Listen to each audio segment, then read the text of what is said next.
Hello and welcome to another Donna Downey Artist Gang Tuesday with Fiona Poltridge. That's me! Now I have to apologise for the quality of the video this time. In my head it was going to work perfectly, but when I started to edit it I went, oh you idiot, but I'll know for next time. So what I've done here is this is a really old canvas of mine that had some horrible red poppies on it. Didn't work for me. I tried, just didn't work. And so what I've done is I've covered it with some Liquitex gesso, several layers. And I'm using a catalyst tool just to dig into the wet gesso before I dry it and sketched out a little bit of a picture of a young girl here. Now I'm going to do this painting entirely with palette knives. I'm not going to use any brushes whatsoever. I don't know why, that's just how it happened to work out. I think because I started with the catalyst tool, I really wanted to continue with that sharp tool effect. So here I'm just going around the outside with some more gesso with my palette knife, and I'm just adding a little bit of highlights around where I've drawn the picture of my young girl. And in a minute you'll see that I'm going to come out with some golden colours. So this was the angle that I had it at, which of course is the wrong angle because it's sideways, so I had to flip it, which is why it looks funny. So the colours that I'm going to begin with, this is a quinacridone red. Reds make really great base colours when you're layering acrylics. It just gives a really good depth of shadow.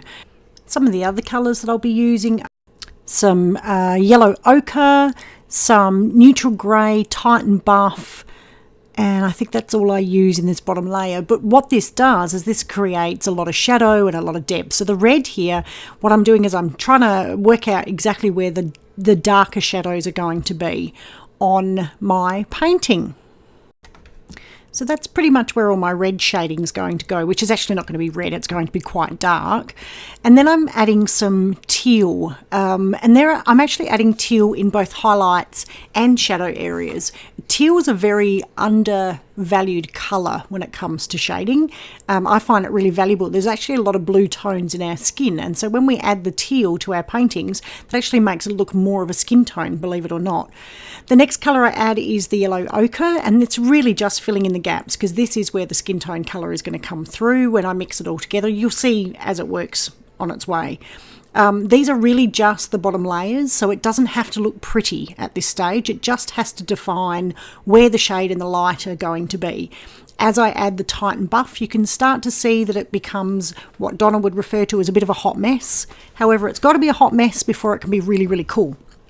Now this is the grey, the neutral grey that I'm adding. You could also use a darker grey. I just happen to have my neutral grey out, so I found that that was a good colour to enter into those very dark shadow areas. Now with the palette knife, I'm now scraping the edges back again. Because I added so many layers of paint, I'd actually lost a little bit of the shape. So after I'd scraped the shape back down again, now I come in with my highlight layer. Oh no, look, I'm scraping a little bit more. Obviously I wasn't happy with that bit there.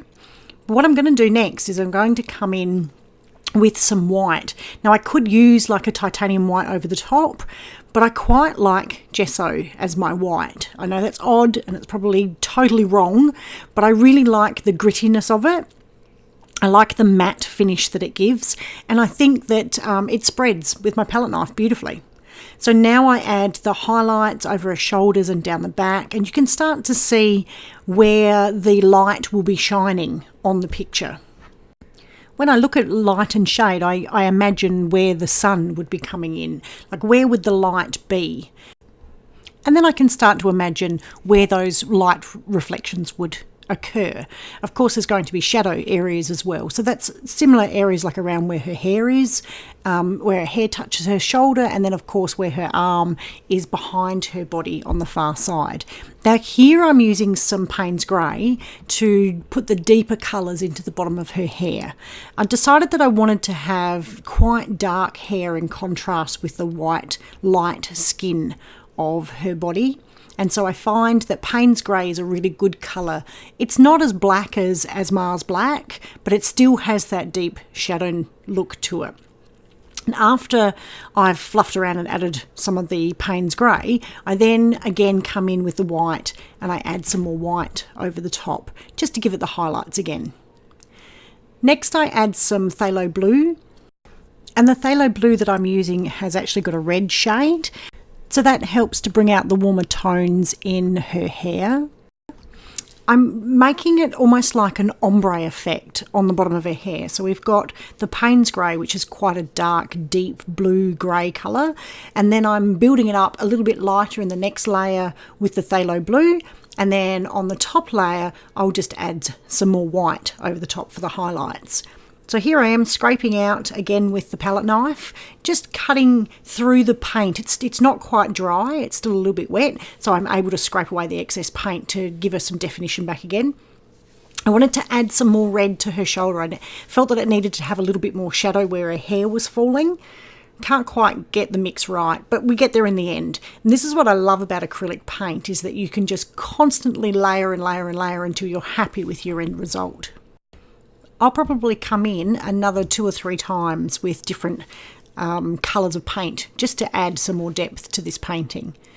Now once I've let the paint dry ever so slightly, sometimes I hit it with a heat gun, other times I let it dry by itself, I'm coming in with some vine charcoal. This is just a soft vine charcoal, and I'm making a real defined edge. So where I've scraped the paint away, I've actually exposed the raw canvas. So the vine charcoal grips to that canvas beautifully. In the hair it's not so good because the paint's still a little bit too wet, but I'll come back in again later when it's a bit drier and define some of the edges around her hair. So here again I've come in with the palette knife, and I'm actually drying a little bit of the paint with my heat gun. I find that it moves in a very different way when it's semi-dry. Not completely dry, but just the top of it's dry. It moves very differently.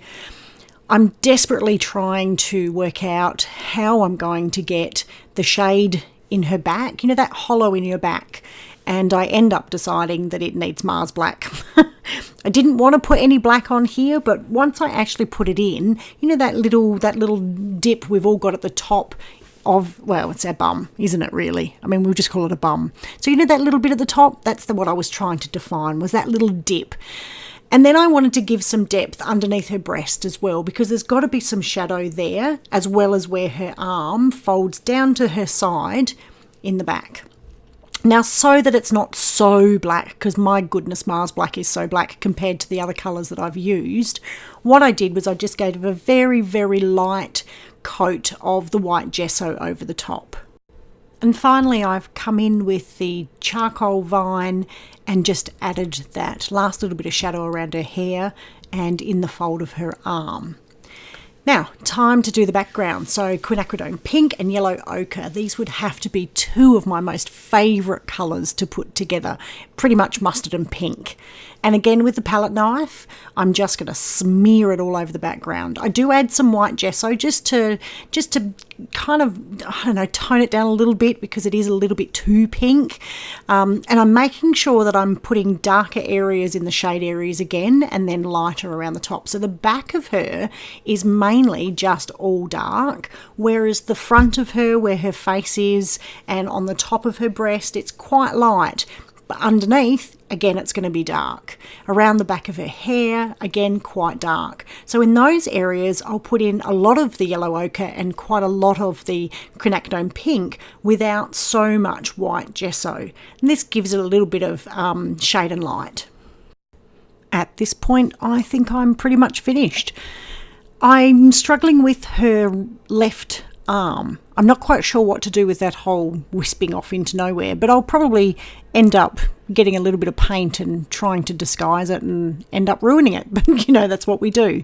So yeah, I hope you've enjoyed the painting. And again, I really apologise for the angle. It is atrocious, and I promise I will not do that ever again.